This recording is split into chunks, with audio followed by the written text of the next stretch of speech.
Night gathers over the plain between two rivers, and the wind crosses a country of tell-silent mounds that look like sleeping whales, each hiding a city that breathed before history learned its own name.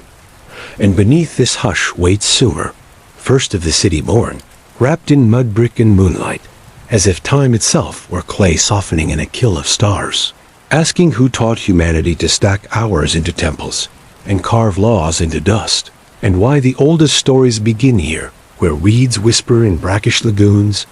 and the horizon is a line drawn by a god with a reed stylus, as if the dawn still hesitates at the edge of the marsh. From Eridu to Uruk, from Nippur to Ur, the towns rise like stepped clouds, and even now their stairways are half buried but pointing, always pointing, toward a sky that the first scribes tried to domesticate with numbers and signs, while below, canals thread the ground like veins, carrying the dark heartbeat of the Euphrates and the Tigris through the fields, and in that water glimmers a reflection of a civilization whose origins recede deeper with each shovel scrape, as if the ground itself is deciding what to yield and what to hold for later nights. They called themselves the black-headed people and traced an ancestry that seemed to arrive ready-made, with agriculture, with temple song, with measures of barley and silver, but the earlier Ubaid villages blur into them like clouds merging at dusk, and the language they spoke is a solitude, a tongue with no mother and no sister, a grammar with its own light and weight, as though it were brought from a far coast of thought, and this isolation is a door left slightly ajar in a corridor the world still walks. At the center rose the Ziggurat, a mountain made by hands where no mountains stand, a carefully layered horizon of sun-baked brick, painted and plastered and glazed, carrying offerings upward on stairs that once smelled of bitumen and wool, and inside its foundation were buried little treasures modeled tools, figurines, cones stamped with sacred names, whispers pressed into soil in case the gods needed proof that the people remembered their end of the bargain. And the bargain itself, like the bricks, seems to hide its motive beneath smooth surfaces. In temples, the goddess of the morning and evening star, Inanna of Uruk, opened her arms with spears of light, and the king, whose title meant great man, stood in attendance while priests counted grain with a number system tuned to the music of 60, and on tiny cylinders of stone, they rolled images across wet clay heroes, lions, stars like constellations unspooled across a night of mud, and sometimes in those constellations appears a circle with rays and small dots arrayed around it, which some say is a memory of a solar system, and others insist is only a symbol of divinity, leaving the seal to hold its silence. The Sumerian king list sits with impossible poise, recording kings before the flood, whose reigns run toward eternity 28,800 years for Alulim of Eridu, 36,000 for Alalgar, and then, after the flood, reigns shrink like rivers in drought, marking time's surrender to human standard, and archaeologists find flood layers in places like Shurpek and Ur and Kish, thick silt where walls break, and myths tell of Ziusudra, who learned a secret and built a boat, and the boat rises and falls forever on a sea of interpretation, as if the real depth lies beneath both silt and story. Here is the strangeness of writing's dawn. Before words, there were tokens, clay counters for sheep, and jars embedded in clay envelopes, and then the envelope is pressed with signs, so it need not be broken,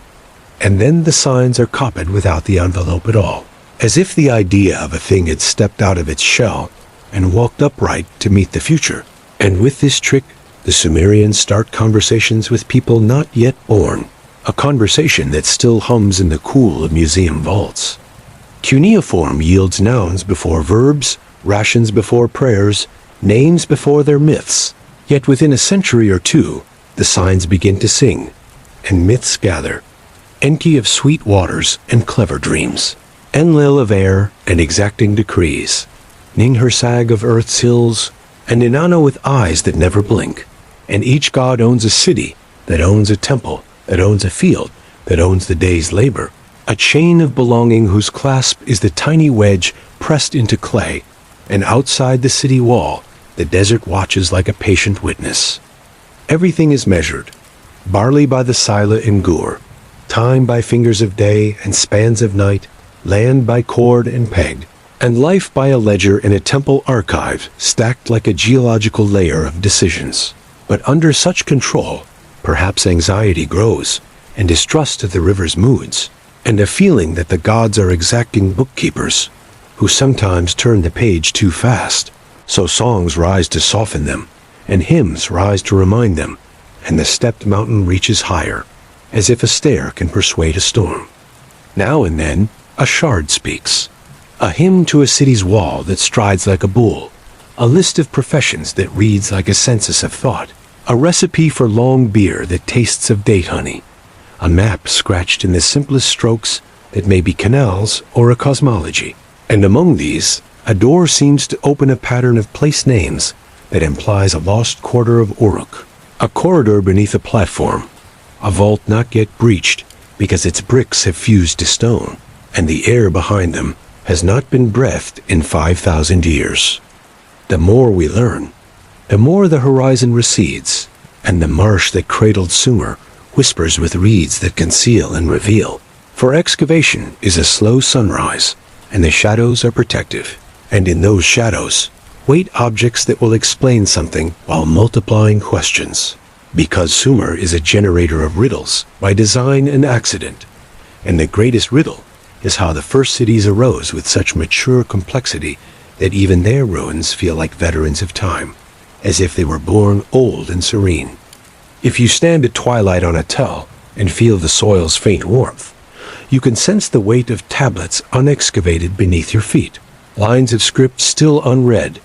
deeds still sealed by names unspoken for millennia. And you wonder whether somewhere down there is a sealed room with a basket of tablets wrapped in bitumen, never catalogued, a library whose owner expected to return after the river fell, which is a promise the river never kept, and the lock of clay is still set in place, patient as the moon. There is a rumor that the lowest bricks of the earliest shrine at Eridu were laid on a floor of clean sand, renewed again and again until the temple was a vertical history of devotion, almost 12 meters thick, and at the very bottom may be an offering that predates the city by longer than a memory can hold. Something simple as a reed mat or luminous as lapis, waiting for a careful hand and a careful night, like a whisper held in the mouth for the right listener to pass by. Where did they come from? These people who arranged the world into orderly confusion, who placed numbers on the breadth of days and erected mountains where none grew. And why does their language sit like an island with no bridge, while the archaeological shoreline suggests a curve of earlier, Ubaid villages rising from mud to temple continuity and rupture braided, so that origins become a mirror that shows two faces at once, and no sooner does one come into focus than the other blinks, as if memory itself were a marsh that shifts underfoot. South lies the sea, with its pearly sheen and its islands and its fish with gleaming scales, and myth points toward Dilmun, pure land without sickness, an oasis between worlds, while trade trails point to Bahrain and Failaka, and the oases of eastern Arabia, where bitumen was loaded, copper procured from Megan to the southeast, diorite from farther shores, lapis lazuli from mountains in the far northeast, where the sky seems to begin again, each stone carrying with it a rumor of distance that the Sumerians set into statues that stare across time. There were boats of reed bundles daubed with pitch, strong and light, sliding through canals that mirrored constellations, and their wakes drew maps in the water, long before maps were inked in clay. And on those boats went tablets and grain, goats and beer, songs and dates, the products of an economy that looks like a web woven by temples and households and palaces entangling each other. And at the nodes stood administrators holding styluses like fishing spears, catching numbers from a river of labor that could never be held for long. Inside the clay bulla, tokens swam like thoughts, each a small confession of quantity. And when the envelopes learned to speak by impressions, they invented the possibility of absence, because the tablet could leave the room and still guarantee that goods existed, or had existed, or would exist, And this subtle mutation in trust created a new kind of time where promises could travel, and the distance between the count and the counted could be bridged by stylus alone, which is the quiet magic we still practice when we write. Signs multiplied, grew angular, were rotated by the hand's convenience until the wedge became a syntax, and numbers arranged themselves in a maze that seems chosen by the shape of the hand and the logic of factors, 60 permitting halves and thirds and quarters with an almost musical generosity. And from this base came circles that close neatly, hours that break sweetly, and an inheritance that outlives empires we remember too vividly. Though the moment of choice, when 60 beat out 10 or 12 in the mind of a scribe, has no witness but clay.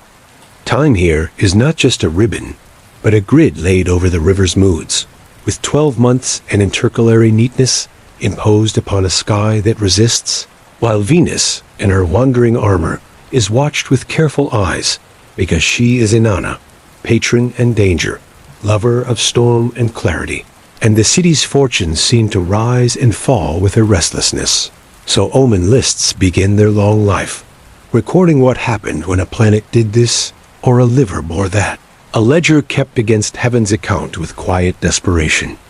Yet in this library of order sits a book of strangeness. The myths were cosmic principles, the me victory, art, truth, weaving, kingship are objects that can be owned and stolen and drunk and vomited back into the river of culture, as if the very building blocks of society are jars on a shelf, and one night a goddess takes them and learns their secrets, and the morning after the world is new, which invites the sly question of whether technology is always theft from heaven, or a gift that was waiting in plain sight. Archaeology finds the grind of daily life, the bread ovens, the fish bones, the loom weights, the rooms whitewashed again and again until their corners blur. But in a doorway, it sometimes finds a footprint hardened by thousands of summers, and in a drain, a little bead of lepis fallen during a hurried afternoon, and in the temple rubbish a broken seal with a scene of grappling beasts and a star. And what the seal says is unclear, but the pressure it exerts on the imagination is precise, nudging the door to wider possibilities.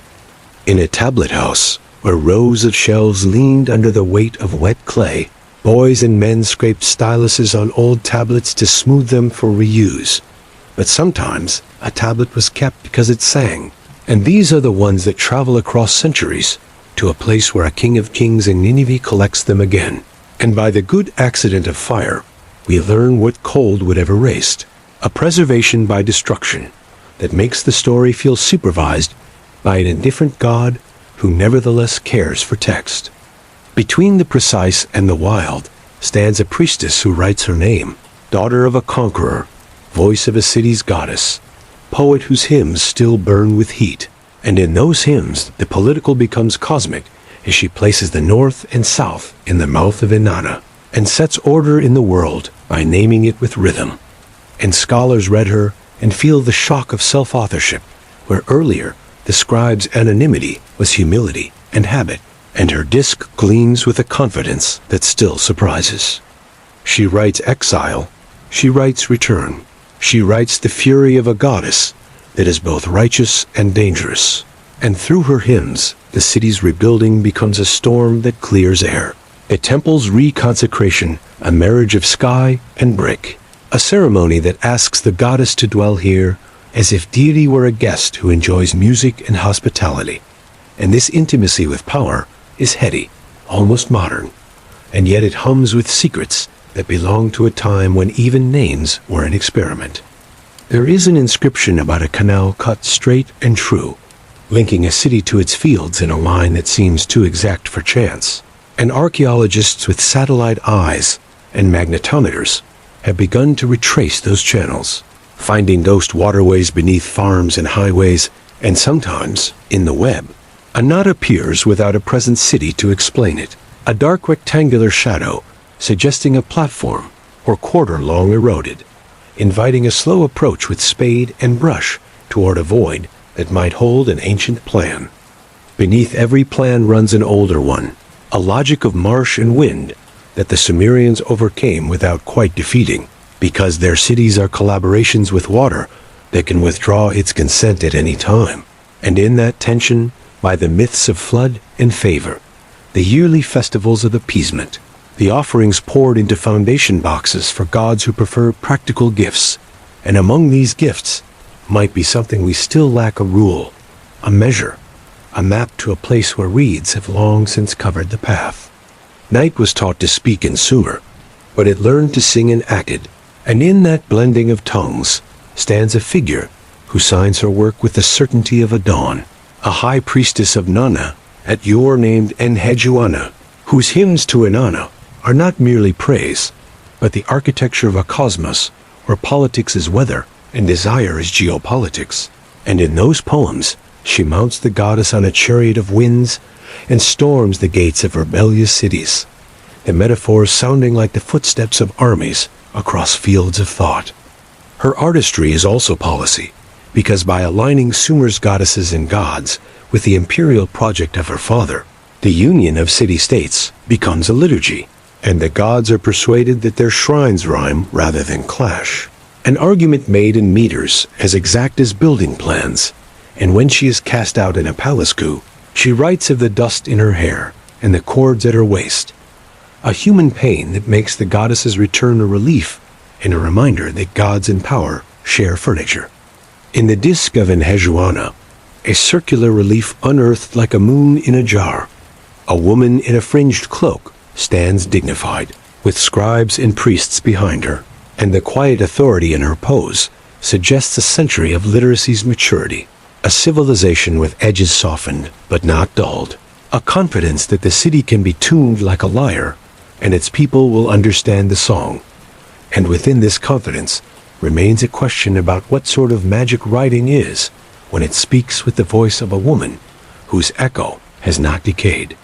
After Sargon and Naram Sin, after victory Stele, where kings wear horns meant for gods, Sumer returns in a different key,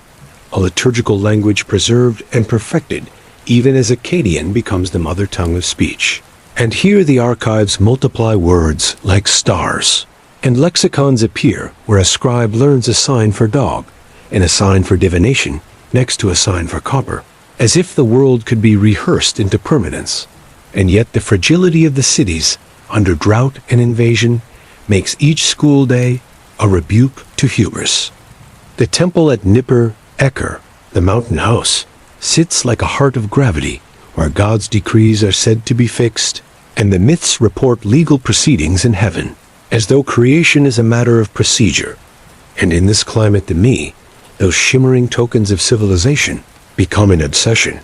For if victory or kingship can be held like a cup, then perhaps it can be lost like a ring in a river, which seems to be an ancient way of saying that culture must be renewed or it sinks. In another myth recorded in a broken cadence, the goddess Inanna goes to the underworld and is stripped of her ornaments at each gate, an initiation that reads like a loss of all privilege until only the naked self stands before judgment, and the world above goes still, and only with substitutions and bargains does life return. A story that feels like a ritual skeleton beneath the flesh of spring, and perhaps a memory of cities that die back and wake up, though how to map myth to mud remains a puzzle with edges that never meet. The flood rises again in tablets from Nippur and Nineveh, this time with Utnapishtim inviting Gilgamesh into a slow education. But behind him stands Ziusuta of earlier Sumerian song, who found favor with a god of clever water and sailed a boxy craft coated in pitch. And the dimensions of that craft read like engineering notes written in hurry under thunder, not a fairy tale, but a plan shared in confidence, making it possible that after the river laid its long silt, the survivors told and retold until a pattern emerged that the scribes caught. Sediment cores speak too, in their own tongue of pollen and salt, and some show changes that one could call a flood, and others a sequence of floods, because river civilizations do not see catastrophe as a visitor, but as a neighbor. And yet the idea of one greater flood persists like a bruise the culture kept touching, a bruise that might have been made by multiple blows, but is remembered as one, which is how the human mind saves itself from too many stories that compete. Along the riverbanks of technology flows another current, the one that builds canals with slopes so precise that silt yields without stealing water's speed. And here we see geometry before proof, astronomy before theory, list-making before abstraction. And yet there is a scent of calculation all around, as though the people who counted barley and bricks had glimpsed a grammar of the world and chose to keep it practical, a secret shared among craftsmen and priests, leaving the next ages to call it mathematics. On the seals, a figure kneels before a tree that might be the stylized date palm, and a serpent rises, and somewhere to the right, a god pours water from two vessels that make the Tigris and Euphrates. And we are tempted to read all later myths into these tiny theaters, but it might be wiser to let the image idle like a barge at anchor, laden with multiple cargoes depending on who unloads it, because symbols offer themselves to many households without confining themselves to one table. The conspiracies cluster like swallows at evening, murmuring about Anunnaki, descending with bright tools and diagrams of planets stamped in jade. But the text that gives that name to a council of gods does not anchor flying wheels to its verbs. And yet the allure remains, because the Sumerians themselves keep telling stories of knowledge that descends, food that appears, speech that confuses or clarifies with a god's flick of attention. And in that pattern, the modern appetite for outside intervention recognizes itself and finds nourishment. Beneath the modern noise lies an older quiet speculation that the Apkallu, the seven sages of Eridu, were real people dressed as fish or carven memories of an order of initiates who moved along canal, embankments teaching how to lay bricks true and number fields fair. And if one imagines a line of teachers walking at dusk with the city's newborn walls glowing pink, it is easy to see how memory would clothe them in scales and make them immortal, though their real names sank with the reeds. If, one evening, a magnetometer were to trace a rectangle under a field near ancient Uruk and the spades to reach only fused brick and a small doorway blocked by collapse, the pause before entering would be a lesson in humility, because in that space the air will smell different, and in that air a box might rest with seals intact, and on those seals the name of someone not yet in our histories might appear, changing the pattern of 1,000 paragraphs by moving one small wedge to the left. Toward the headwaters of myth stand figures with fish skins draped over their shoulders and wings like a relief. Idea of Wind the Apkallu, who in later stone stride out of palaces with baskets and cones that sprinkle eternity over thresholds, but whose earliest echoes are in Sumerian lists and hymns that treat them as prototypes of wisdom who taught brickwork and rites. And to imagine them is to watch a city learning itself with the patient guidance of strangers who may only be elders dressed to catch the attention of the memory. The Babylonians, who inherited Sumerian texts, called the first of these sages Yuana, and a Babylonian. Priest of the Hellenistic age told Greek listeners of Awanes, rising from the sea to instruct humanity a story that sounds like a tide delivered. University you could meet at low water, and scholars see in it a priestly myth about scribal origins, but the shape of it technology as a gift that arrives from the water. Edge keeps brushing against the archaeological fact of marsh cities, as if metaphor and mud were in league. Ziggurats, with their terraces and stairways and corner guardians, look up, and even when their cores are solid, their alignments whisper of intent, for the baselines square to cardinal directions where feasible. And some face the prevailing winds, as if to anchor sky to earth, while night overhead drifts with patterns of stars that the Sumerians named with images we dimly recognize, and the measured rising and setting points of Venus taught calendarists patience, because the goddess loves to hide and show on capricious schedules. There is a long shadow in the debate about whether ancient Mesopotamia held a deep astronomy in Sumerian times, or whether the true mathematical astral science came later with Babylon. Yet even the earliest star lists and omen texts carry Sumerian names, and the later compendium Mull. A pin preserves much older lore in its frame, suggesting that the habit of watching and noting had roots so deep they touched the groundwater, and that what we call systematic was once ritual exactitude that needed no algebra to compel respect. Into this quiet comes a seal catalogued as VA243, where a robed figure sits before another as a star explodes with rays above a circle of dots, and some have seen in these dots the parade of planets circling our sun, with one extra perhaps inviting theories with scarlet orbits, but others see the image as standard. A god star with attendants, a cluster perhaps, or a decorative balance to the figure's weight. And here again, the object refuses to obey one reading, preferring to keep a little of its privacy as payment for survival. What we can hold in the hand is more decisive. The tables of reciprocals and factors, the lists that make 60 sing, the elegant solutions to distributing beer and wages that imply a mind comfortable with complex division by means of multiplication, and the geometry that solves fields by rectangles and triangles, with rules that go beyond the merely practical without stepping into proof. And to read these is to hear the low chant of calculation that underlay the city's public face like the rivers' undertone beneath boat songs. Culture also counted sins and futures, reading the liver of a sheep with a seriousness that becomes a science in its own right, not because gods live in viscera, but because consistency creates a body of data, and the clay models of livers with labeled sections look oddly like training tools for an ancient diagnostic, a system of if-then, of sighing and outcome, which trains generations of scholars to notice patterns. And the effects of such training persist, even when the gods change names, for habits continue long after faiths retire.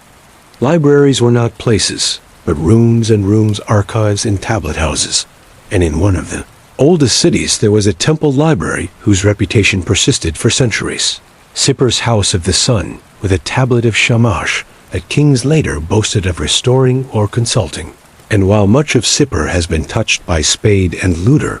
parts remain quiet, and rumors and scholarship murmur that beneath layers of brick might lie private libraries sealed in collapses, creatures of accident that could still wake. War and weather guard secrets with equal zeal, and much of lower Mesopotamia is now a chessboard of security and scarcity, where modern lives take precedence over ancient whispers, but the technologies of looking have grown more subtle, with satellite eyes seeing crop marks and soil discolors, magnetometers, mapping buried walls without harm, and even LiDAR, which is more at home in forested ruins, learning to read the slight undulations of plain and tell the difference between a temple terrace and a natural mound.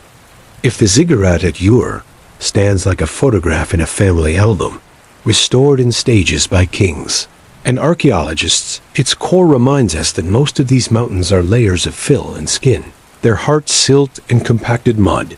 and yet at their corners and foundations sit deposit boxes with copper figurines, stamped pegs, and inscribed tablets naming the builders. And these small, formal gifts are like signatures that reach across time, while somewhere perhaps still lies a deposit that speaks a slightly different grammar we have not yet heard. The number 60 we inherited keeps us on Sumer's clock, without us noticing a chain of gratitude disguised as convenience, and the degrees of our circles are the same ones used to parcel a city as field, or a star as path, and this makes every stared-at watch face a tiny ziggurat of thought, with steps called minutes climbing toward hours, and to realize this is to feel a little of the Sumerian mind's continuity with ours, and also to wonder which of their habits we do not yet recognize as our own shadow. On a late afternoon near Nippur, archaeologists once ran their fingers over a baked tablet whose script was so sharp the wedges could prick the skin, and on it a hymn rose like heat, a music across 3,000 years, and the sensation of contact with a hand that moved before the pyramids were old, erased all distance, and replaced it with a companionship that is the true conspiracy of history, that we are not alone in our questions, and that those who asked before us left the shape of their hunger on clay for us to hold. Imagine a low doorway discovered under a slope of dust, A sealed threshold where the bricks ring like pottery when touched, and the mortar still smells faintly of bitumen when scraped, as if the room beyond had kept its atmosphere in hiding, and to break into it would be to alter a weather that remained stable for ages. And perhaps inside would be a bookshelf collapsed across the floor, with tablets intact in their fall, a library preserved by a single instinct to close a door and wait out a siege that never lifted. Civilizations exhale and inhale across centuries, and the breath of Sumer grows thin when the Gutians descend from mountains, like a fog of stories and empty granaries into the plains, unrelated to the cattle and barley world below. So the texts say, and yet out of that pall rises a late sunlight. Ur-Nammu, Sholgi, the kings of Ur three, who rebuild walls and stairs and call themselves shepherds and gardeners of their cities, and their bureaucracy records almost everything, as if to rebuke the disorder by drowning it in clarity. The law of Ur-Nammu, cut into clay before the more famous code of Hammurabi, reads with a surprising gentleness in places, and with a rigid spine in others, assigning silver to wrongs with a logic that recognizes proportion, and alongside it lies the daily machinery of workshops and granaries, the ledgers of bricks and teams and dates, immense data sets by ancient standards. And to hold one is to see how paperless and yet conceptual this world was, with accountability distributed across names and seals like a premonition of systems. In schools, young scribes learned with lexical lists so long and varied that they read like inventories of existence, types of wood, kinds of fish, grades of stone, professions, places, stars, making literacy a rehearsal for knowing the world by enumeration. And when they copied their exercises, they also copied an ethic, that careful repetition and variation contain chaos. And this habit turns into proto-science when omens become databases and stars become lists, and one begins to feel a rhythm like code ticking in wet clay. On bronze liver models from later centuries, the legacy stands, but its root is here. The habit of mapping outcomes to signs, each groove labeled, each bump significant. And though it is divination, it also trains scholars to seek consistency, to annotate and compare. And while the gods receive the questions, the humans learn from the answers, regardless of divine silence, which suggests that the deepest gift of this culture might not be its monuments, but its method, a poised attention that feeds on patterns and lives by them. The stars were never innocent of fate, and the planets, which are simply the slowest wanderers, became the clockwork of possibility. Their risings and stations coordinated with kings' decisions like drummers with a procession. And if this feels deterministic, remember their geometry rewarded patience, not surrender. And the calendars they regulated always needed adjustment, an admission that precision is conversation rather than decree. And in that conversation, the city negotiates its festivals, its plantings, its tax days, with a sky that resists opinion. That weighed on the people like a second gravity, and at intervals the rulers proclaimed clean slate orders of Marshes, release, a word that reads like a door opening, the earliest recorded breath of what we later call freedom. And to link this to the goddess of justice, and the king's boasting stele, is to see policy dressed in ritual garments, and perhaps even a recognition that too much weight breaks a system's bones, so the city osteopathically resets before the harvest, a massage of law that keeps the body politic from seizing. In the narrow lanes of Ur and Lagash, women carried jars on hips and offered bread at altars, and their names appear less often than we want on tablets that prefer sums to souls. But in letters and legal deeds and occasional hymns, a range of voices emerges, varied and practical, and we sense a complexity under the generalizations, a polyphony that the clay cannot fully catch, and the gaps in the archive become their own mystery, room for lives we can only sketch, which is where imagination enters ethics. The end is never an end, just a handoff, and when Elamites carry off the gods of Ur and armies come and go, and the canals choke and salt creeps into soil like a pale sickness, the city's voice lowers, but its language lingers in the liturgies of later temples, Its myths weave themselves into epics that wear new masks. Its measures and numbers seep into daily life, where they are no longer seen as borrowed. And it is here that the Sumerians vanish by succeeding too well, becoming anonymous in our very speech. Archaeologists now return to old mounds with new eyes, and beneath Tel al-Hiba, ancient Lagash, remote sensing and careful squares reveal a city planned with a sophistication that surprises even the seasoned, with basins for equalizing water levels and neighborhoods knit to the canal grid like nerves to veins. And in that plan is an intelligence that looks familiar without needing to have learned algebra. And the more these aerial maps emerge, the more the cities seem like diagrams of minds we can almost read. Recent seasons have found factories for cooking fish into pastes and oils, evidence of industry in places we assumed were purely ceremonial, and experiments in urban production that hint at an economy broader than temple and palace, with private workshops and shared spaces blurring modern categories. And that ancient hum of labor becomes audible again, the same hum that would have drifted across evening courtyards to the sound of lyres. And this discovery shifts our mythology toward texture, the grain of daily risk and reward. What remains unsolved is the core question that first drew us to the marsh edge. How did it happen so quickly? The assemble-yourself kit of city life arriving with accountants and poets in a generation or two. And why does the language remain a sealed room with friends at the door, but no family behind it? And what rooted the number 60 so deep that it still nourishes us? And how did a goddess of love and war become a clock's whisper? And who first pressed a wedge into clay and thought that time might be recorded? Between these questions and their patient answers lies the charm of Sumer's enduring mystery, a sense that the first lights we can see in civilization's night still cast shadows across our rooms, and that the tablets yet to be lifted hold not proofs but new puzzles. The pleasant ache of curiosity that promises more nights like this, and more journeys along broken stairways and dried canals, with the comfort that we walk in old footsteps, even as we find new paths where reeds once hid the way. Before you drift into sleep, remember mystery is never truly lost, only waiting to be found. If you enjoyed this journey, subscribe for more relaxing ancient mysteries, and let your curiosity guide you deeper.